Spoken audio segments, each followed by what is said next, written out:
You know that feeling when someone asks you for something, and before you've even had time to think, you hear yourself agreeing?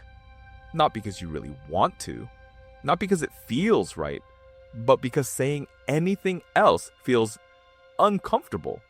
Like you're about to disrupt something fragile. Like a small no might carry consequences you can't quite name.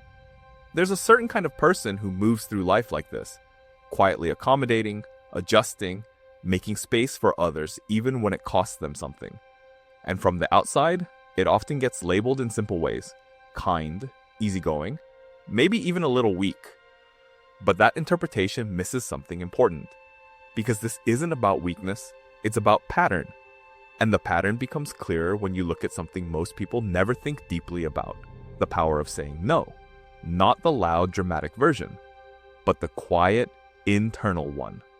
The moment where your mind pauses, your body tightens slightly, and something inside you hesitates, even when the answer feels obvious. There's more going on here than people realize. Psychologically, the ability to say no is closely tied to how the brain processes social safety.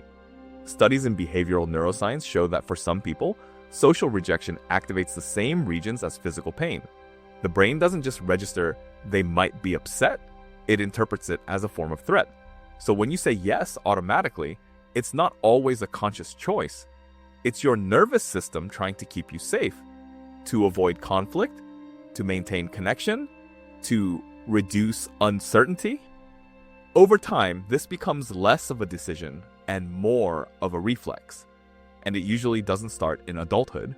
For many people, this pattern forms early, in environments where approval felt conditional, where harmony was important, where being agreeable made things smoother, quieter, more predictable.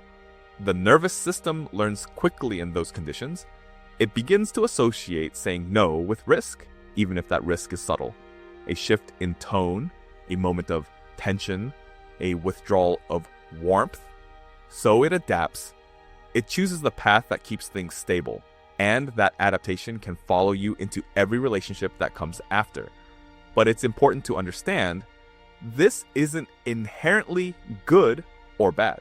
Some people are wired to prioritize connection more strongly.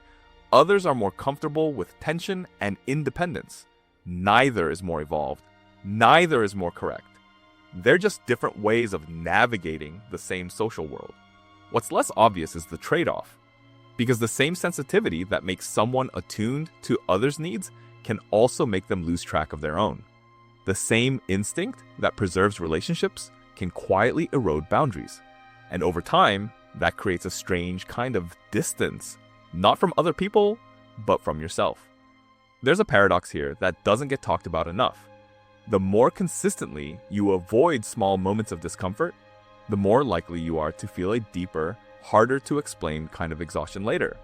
Not dramatic burnout, just a quiet sense that something feels off, like you're present in your life, but not fully inside it.